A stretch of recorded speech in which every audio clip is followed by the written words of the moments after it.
You can say, well, I'm going to be someone that just copies everything and does what everyone else does, right?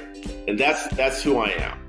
Or you can be someone that you're a creator. You want to be someone who innovates.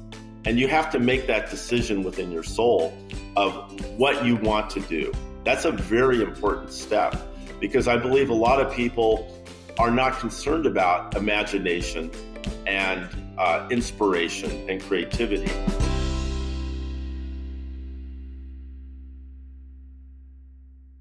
Hello, and welcome to the Mind Your Leadership podcast. I'm Karen Sook, and today I will speak with Doug Patton. Doug is the founder and CEO of Patton Design. He's one of those unique individuals who fully embraces his inner creativity and wants to help others to do the same. Over the past 3 decades, Doug has created more than 300 products in 40 international market categories. He has worked with Fortune 500 CEOs, developing visionary concepts and innovative products for companies like Apple, Microsoft, Disney, IBM, and more. Doug was also a contestant on ABC TV's American Inventor. Doug's book, Conquering the Chaos of Creativity, focuses on creative problem solving. He is now releasing a new book of inspirational quotes titled Inspirations of Creativity. Quotes from Conquering the Chaos of Creativity, aiming to inspire and support readers on their journey for self-discovery. The book invites readers into an imaginative environment to explore and unleash their innate potential. Today we will speak about how to tap into our creativity and utilize that innate ability to our full potential.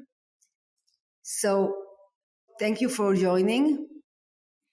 Yes, thank you, Karen. I'm looking forward to our conversation today. Me too. So first of all, I love to start with a personal question. So I will be happy to hear you if you have a highest or a lowest point of your life and that impact your career path, and what have you learned from this? Well, to take it a little bit out of context, when you're an adventurer and an explorer of creativity, you are always pushing yourself to the limit. And in doing so, there will always be great successes and failures. But one realizes that failure and success is part of the same dialectic, that yin and yang, you can't have one without the other. And I believe you understand that. So the point I'm trying to make is that you gain a higher perspective. You realize that failure and success is part of the adventure of creativity, and that you must be strong, you must be brave, you must be courageous. You must never be moved by failure, and you must never be egotistical and lazy after great success. They are part of the equation of creativity. And I think the most important thing that I could communicate to your listeners is that you must be strong, brave, and courageous. And realize that when you create and you invent, you are doing it for yourself.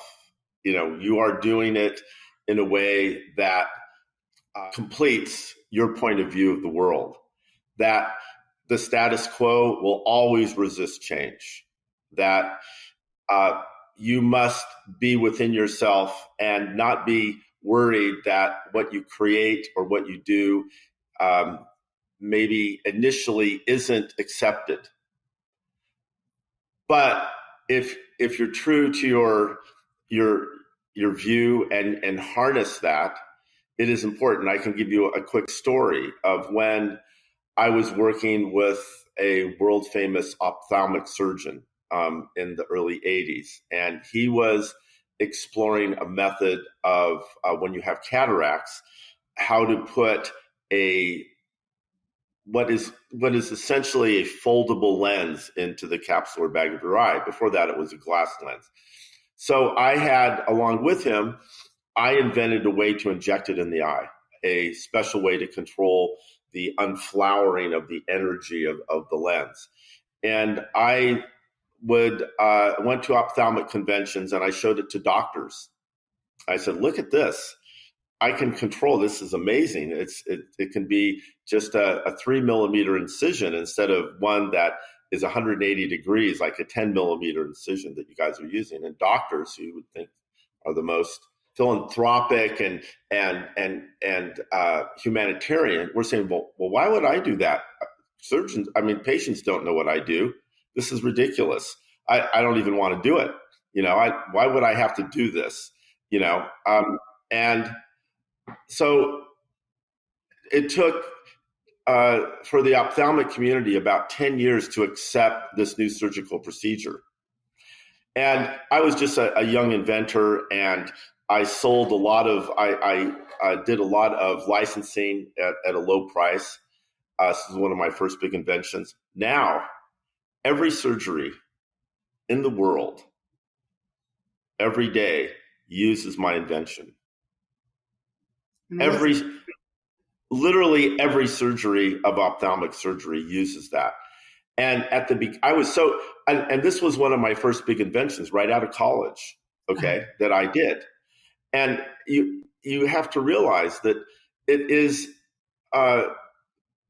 because you're creating something new for humanity, and even the people that you would think would just be excited and helping you, it didn't happen. The doctors didn't think it was important, but I kept on going.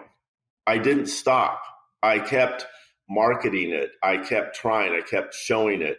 And all the big companies, Alcon, Johnson & Johnson, Bausch & Lomb, all the ones throughout the world, they own most of the world market as well, now use my invention. And that's the thing you have to realize, that you must be brave. You must be courageous if you are going to create revolutionary things to help humanity. Because people, when you turn on a light, you don't thank Edison. When you have air conditioning, and if you think no one cares about that, all the great thinkers like Pasteur and Galileo, they were all pushed aside. Mm-hmm.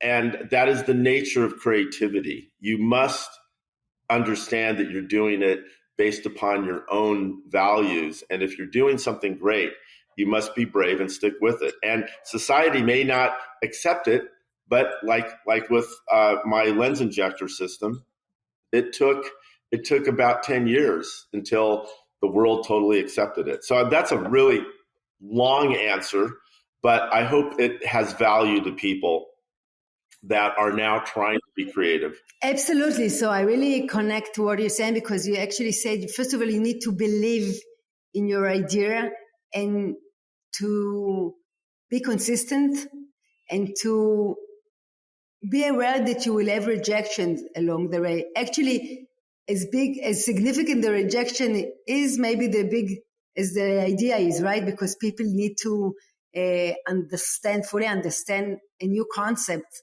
a new paradigm. So you're really transforming the way people live, act. So you need to take into account that if there's not a resistance, something is not new there. Actually, I want to invite people to embrace it. What do you think about it? Well, to reverse everything we've just said, which is fun to do.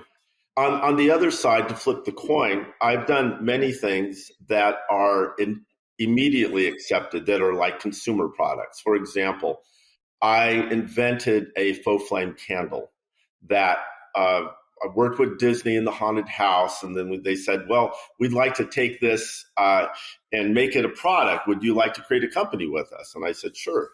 And now the candles are throughout the world. I travel in Europe. I see them in hotels. I see them all over, and they're all over America. When people see it, they exclaim, oh my God, that looks like a real flame. It was a tremendous invention. And people go, that looks real. That's so exciting. What's unique about the candle? What is the creativity? It is, well, what looks like a real flame. And I can explain how it works just really quickly, that there is a LED with a lens focused on a flame shape, and it creates a spot, and then the flame moves because there's a magnet underneath it on a pendulum and a coil changing the voltage. So it flickers. So if you want to, you could go to luminara.com and you will see the candle. But everyone that sees that, it's an immediate acceptance, right? Okay. So and I've done many other things like that. So what I'm trying to say is it can also be like a song that you hear that you connect emotionally with. And with consumer products, it's a completely different idea sometimes. I'm not trying to change the revolutionary context of the world. I'm simply creating a surprise, an enjoyment that is also important for us, because we can create great revolutions of creativity, but we can also create like a song that, like Paul McCartney's Bluebird, or Blackbird, excuse me, is that you hear it and you emotionally connect. And that also is a beautiful, beautiful exercise that is completely different than what I just said. That you do, though, have to be brave in the context of when I was starting the company, a lot of people didn't believe in it. Investors didn't believe in it. It's a flow flame candle. Why should I invest in it? But finally, when I got it to market, everyone just loved it. And it's been going for 10 years and it's still selling in the millions. But you know what resonates within me, that when we are talking about creativity and innovation, I heard sometime in the past, I had a conversation with a professor of innovation, and he actually said that there are a few levels of innovation, right? So there's the small innovation that you can change a process that you are doing something differently. It's also kind of innovative thing to do. It can be changing a bigger process, like in the Apple shops, that when you buy something, instead of the seller going to bring you the iPhone or the phone, he stands next to you and they bring it to you. So it's change of the process. And the bigger innovation is the disruptive innovation. So I think there's different layers in innovation and being creative. So what I hear you say, you can be innovative and creative, even if it's like smaller steps, but it can be different perspective, different use of the product. So it doesn't need to be disruptive, but it can be also innovative and include creativity. What do you think about this? Yeah, I mean, I haven't thought about the layers of creativity within that specific vein. And what I'm trying to say, though, you still have to have the kernel of courage and bravery, because both of them, although one was immediately loved and the other was changing the way things are done medically, both required courage. Because when I invented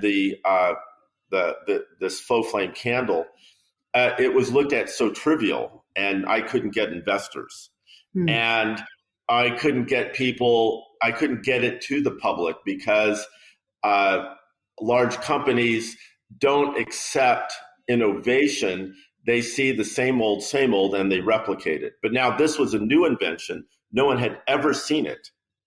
And the only way to launch it was through large corporations to get millions of them made. So this had the same courage and bravery required to get it accepted, to get investors to go behind it. But then when people saw it, even when investors saw it, they go, this is amazing. It looks real. And a funny story I could say with that, I had a client who lived in London in one of the fancy flats on the main streets. And I gave him a bunch of the candles because he loved them. And he put them in the windowsill. And he had some rather thin drapery that he had. And he came home after dinner with his daughter and his wife, and there were fire trucks. And he goes, and someone was about ready to break his front door down. There's crowds of people. He goes, well, what are you doing trying to break into my house? He goes, some idiot left candles on. in the windowsill. We're looking at it, and he says, "Look, those are candles right there." And he goes, "No, those are Luminara faux flame candles. Those are." I've had people, when we first sold it, we'd put it in a dark room, and people would walk in and they say, "Okay, well, those are the real candles. Where are the faux flame ones?" So it is an illusion, and so it is. But there are always challenges, and I could talk about so many other products I've designed from. I used to be the main designer for Apple, and I have stories about that. I could go into things I've done for audio systems and remote controls, and there's always that challenge. I could tell you, I could spend the rest of our time talking about challenges where large corporations don't understand the value of the human experience. They don't want to take a how do I say it, a risk. Well, the risk, but also that they don't want to venture outside of what everyone else is doing. But then, as soon as someone does take the risk, then they all copy it, and then isn't that the rhythm of creativity, that you do something innovative, society or large corporations try to stop it, and then finally, when it's accepted, everyone copies it. And then you get to go on to something else, right? And I think that's the same with art and everything else. And so that's a good thing in a way. But again, you have to. I'm wondering why I'm going back to this in our conversation as kind of where my head is at right now, because I've got 8 startup companies right now, and every morning I have to wake up and I have to be courageous, and I have to be. So I want to say something that I heard when you talked. First of all, I think being creative and innovative, sometimes it actually taking something complex and making it simple. This is what I heard when you talked. You say, okay, the investor didn't understand why they should invest money because it looks like maybe too simple. So I think being a creative is actually going into this chaos, and you actually wrote your book about creating creativity through chaos, is being in this chaos, in this complexity of different parameters, and finding the simple product or service. This is what came to my mind. And another thing, I hear you because you said actually, and this is also connect to being a courageous and mindful leader, is the ability to tap in to ourselves and to really listen to ourselves and to understand what's needed, what our clients need, what our customers need, what our employees need. And from this place, create space for transformative ideas to emerge, right? And this is actually, as I see, the creativity process, because when we are doing more of the same, we're working only from our mind, from our head, from our rational viewpoint. But when we really create space for being present and listening deeply to ourselves and others, something new can emerge. So I'm curious to hear how you see the creative process as a veteran with full of experience in creating a creative products, etc. To highlight that, I'll take one step back to take 2 steps forward. When I wanted to write my book, I had notes of all the processes that I always developed. It was always an intrigue of mine, not so much of the product, but the process I used to create it. And I had all these ideas and manuscripts and writing of all the things, and I decided I wanted to bring it to market to help other people, because when I was starting out, there was no one to help me. I always wished, God, if only I could talk to Socrates or Plato or Einstein about what I'm thinking. They could help me, right? And there was, I read quite a few things, quite a few creativity books, but nothing seemed to put it all together. I wrote this book to help people, and it was something now that it's been out for over a year. And, I've added the book of Inspirations of Creativity, and in talking to everyone about it and the people that are brave creators. Okay, my book is a synopsis of how my brain works, and when you create, it's not an analytical system only. It's not just an emotional system. It's not just a spiritual one. It's all three of them. Okay. And one must reach to the depth all those three facilities in your soul, your intellect, your emotion, and your spirit. And it sounds almost like a religious process, but in a way it is, because you have to connect all of that to, if you want to be revolutionary, which I want to do with every product. Even the most utilitarian things, Karen, can be a revolutionary experience.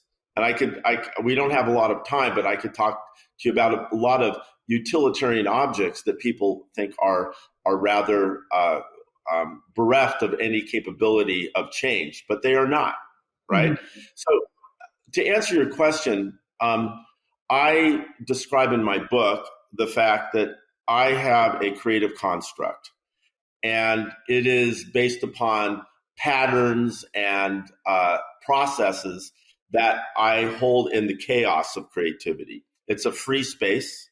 There are no directives. There are no cultures. There are no languages. As Einstein said when he would solve problems, he said he would use architectures of thought.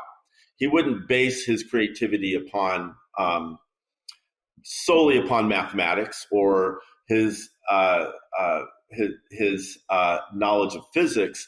It would be intuitive as well, and such is how I create. I don't call it architectures of thought. I call it a creative construct.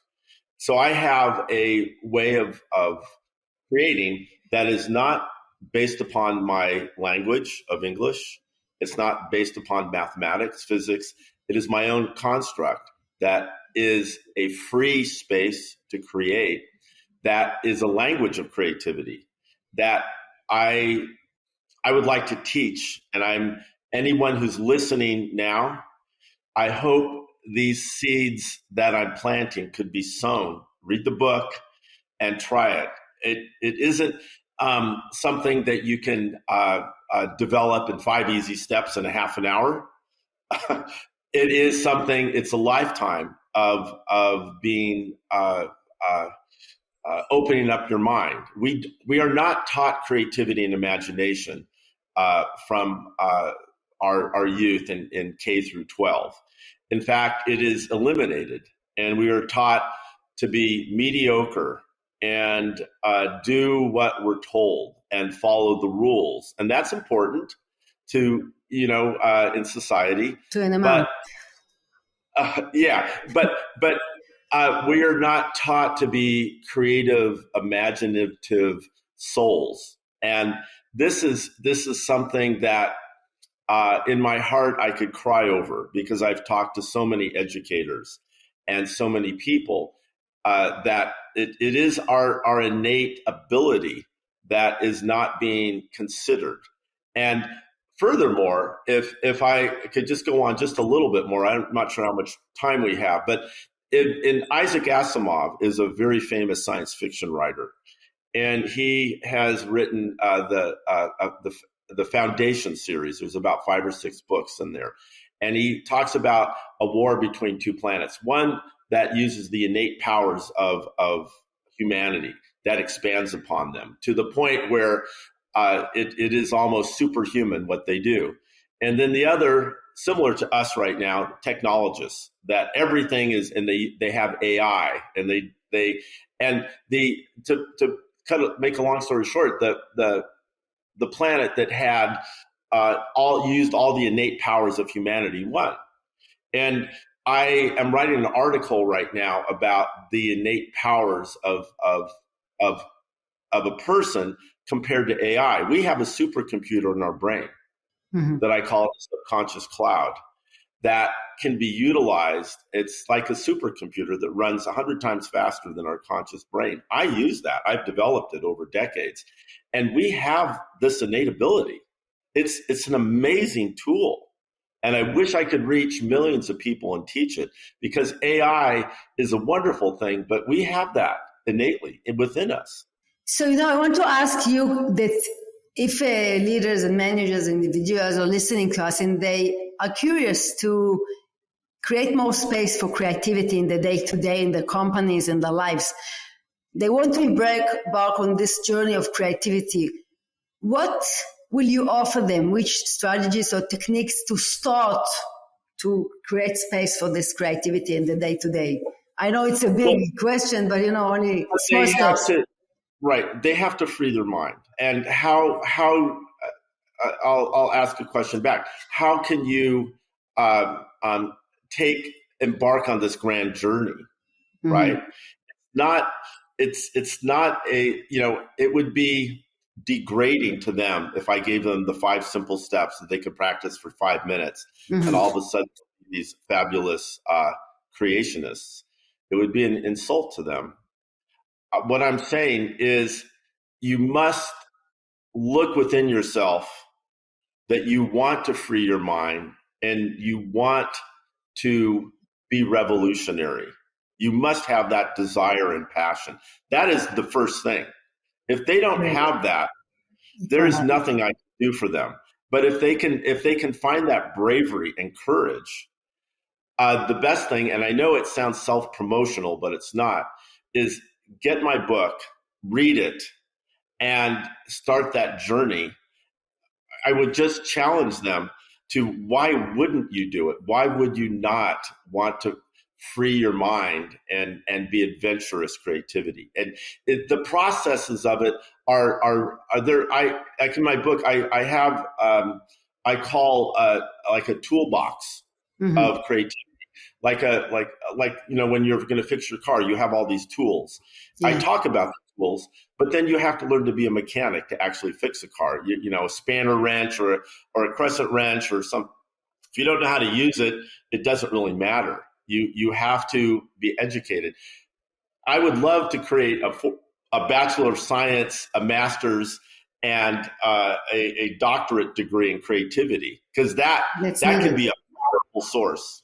So, I want to give them a few tools to start embarking on this journey and opening the mind, because we can invite them to open the mind, but let's give them tools. So for me, the tools that can help us open our mind is actually meditating. There's various kinds of meditation. So open awareness meditation, the invitation is to be aware of what's happening in this moment, different noises, different emotions, sensations. And then actually we practice in our mind to listen to what happens in this moment and to see different patterns that are not connected. And actually this meditation increases our ability to be more creative and to see different things that we didn't see before, to connect them. So this is one of the tools that I offer for people to create this state of mind. Another tool is, the journaling. It's another practice that I love, that talks about creativity, enabling space for creativity.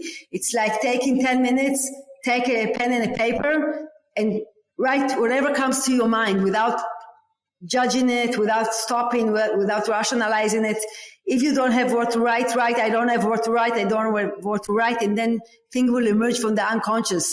So this is actually, as I see it, the ability to tap to your creativity and your wisdom. And for me, the wisdom is the creativity piece that enables us to see different things that are not conscious always.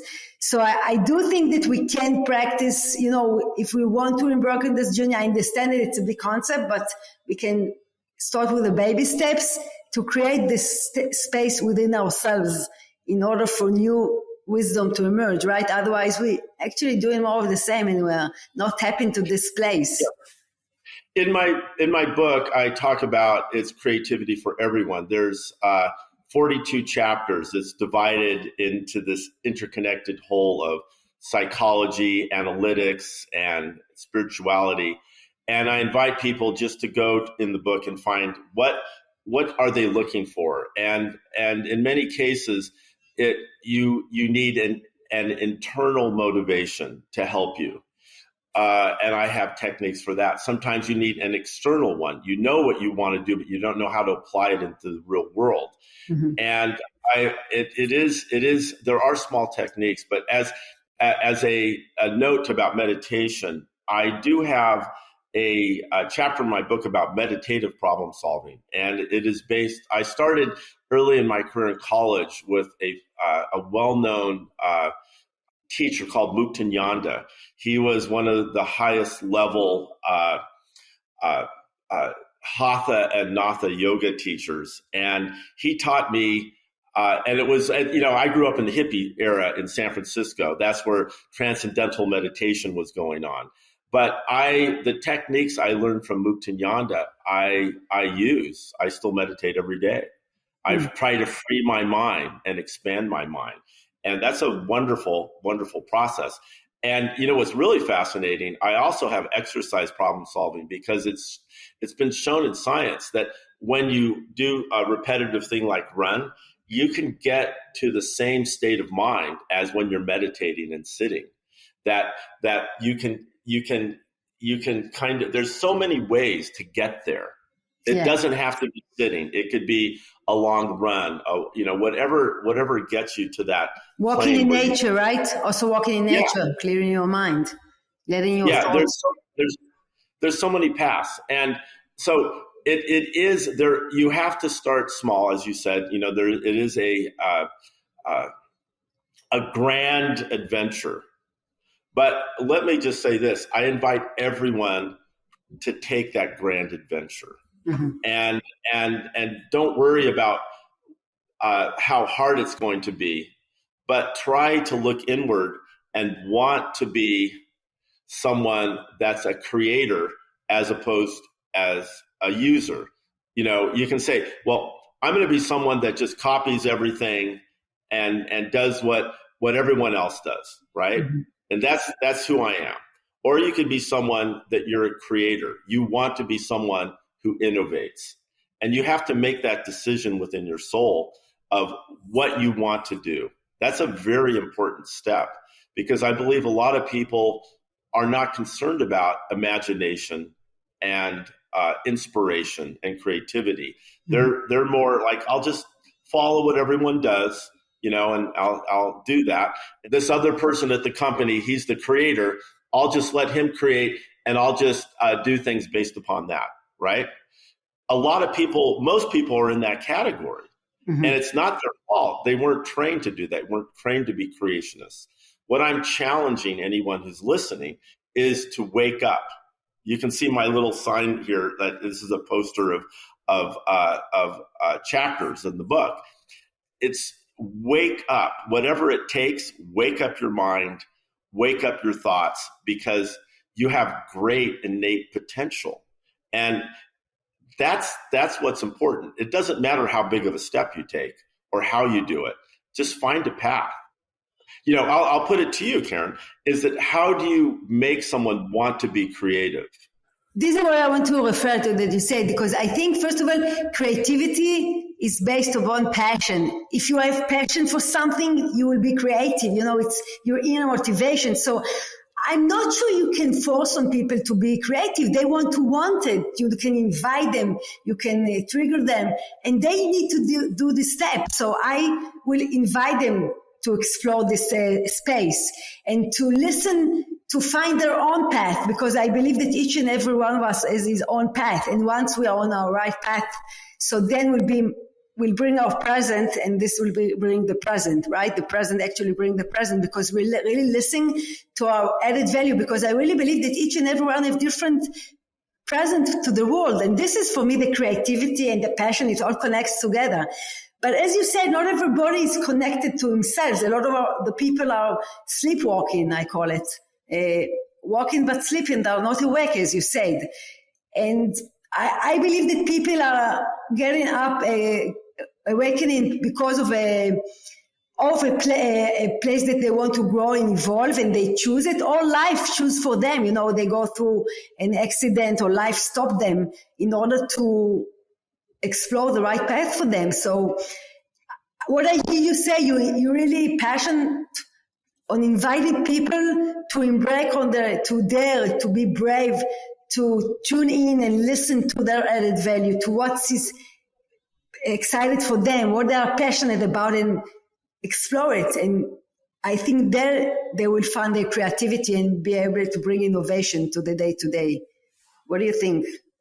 Yeah, I think, well, first of all, talking to you, I'm getting passionate about creativity. I love your mind, Karen.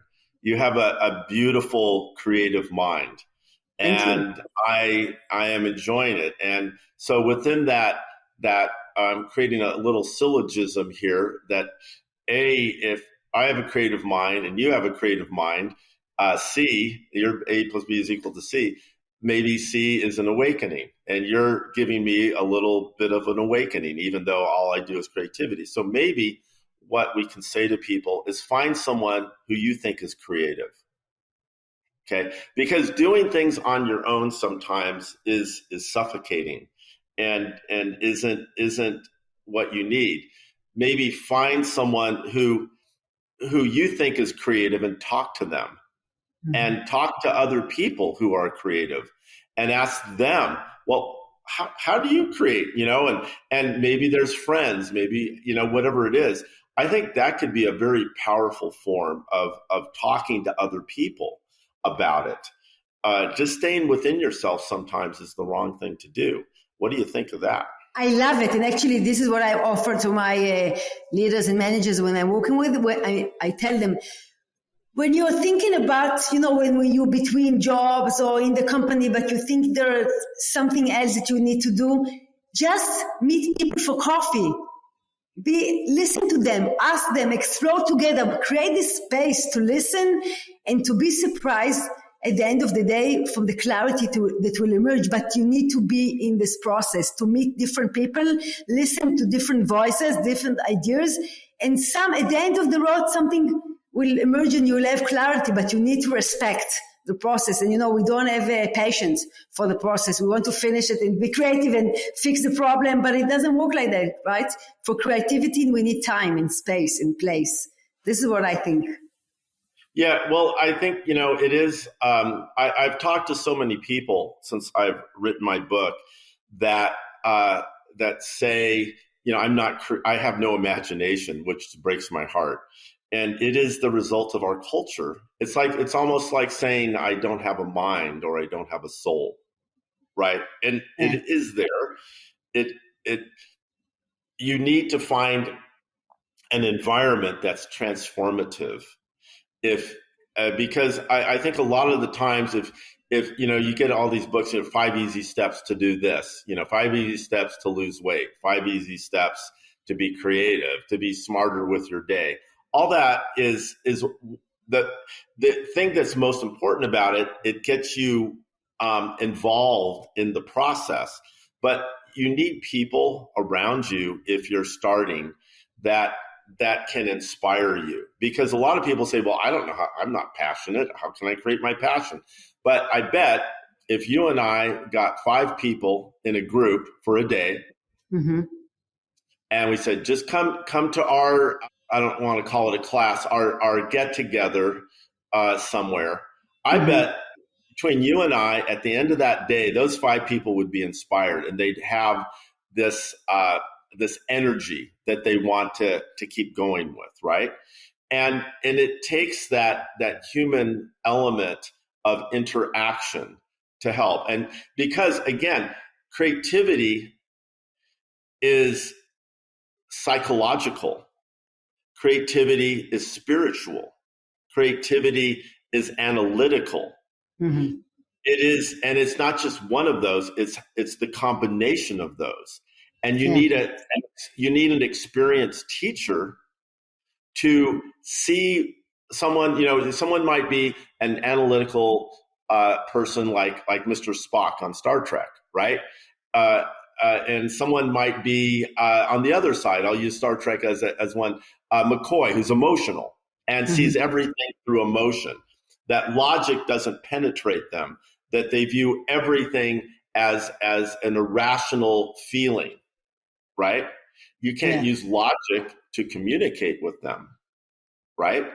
And this is going into another area, which I have in my book, which I call the languages of creativity. You have to understand the human you're dealing with when you're communicating an idea. If you give someone logic who is very emotionally fixated, you can't show them an irrational emotion, and that's a wonderful feeling, like a song. Logic doesn't lead them. And then if you look at someone who's logical, you can't use an irrational emotional discussion because they will be bereft of that, right? Yeah. But once you see that, then you could lead into these other areas. And because every great inventor at times has prayed at, like, they haven't slept for, my record is 5 days without sleep in creating something, which is, I don't do anymore. That was in my youth. You're at the end, you're on a deadline, you're trying to create something. You just pray to God, like, will this work? It is a passionate plea, but it could be a plea to your soul. I've got to find a way to make this work. I've got to find it. Yeah. And this takes every part of you. Invention isn't something that you do like having your afternoon tea and cucumber sandwiches in an adroit environment where everything is perfect. Sometimes it is the hardest thing in the world, and only if you're prepared to do that will you be revolutionary, in my opinion. So I'm circling back to the beginning, and we need to wrap up. So only to talk about, share the story about the frogs. You know the story about the frogs. They were in the well, a deep well, and they're trying to jump out, and they couldn't. And people were standing outside and say, "You won't be able to do it. You won't succeed. You won't succeed." And at the end of the day, only one frog succeeded in getting out of the well. And they asked her, "How did you do it?" So she said, "I can't hear you." So you need to know who to listen to during the journey, right? And to believe in yourself and trust the process, trust yourself, and be courageous and patient in order for it to happen. Doug, I really enjoyed the conversation. We can continue for hours, but we need to wrap up. So I want to ask you, where can people reach out for your book and for you if they want to create this innovative and creative process? They could go to Amazon. It's sold on Amazon. You could type in my name, Doug Patton, or you could do Conquering the Chaos of Creativity. Also, you can go to my website, pattondesign.com, and you can see the link to the website and buy the book there. And it's also on Kindle. So, if that's my favorite way to read books. It's a much less expensive way to get the book. And but I just invite everyone to as a final note, have a conversation about creativity. Today, when you hear this, go to one of your friends that you think are creative and start it right now. Have a conversation about creativity. Sounds great. Doug, thank you very much for sharing your wisdom and for your doing a great work out there. It's needed. Thank you very much. Hope you enjoyed the conversation. You're invited to subscribe to our podcast in order to know when we upload a new episode, and follow us on social media. Thank you for listening. Until next time, take care and bye-bye.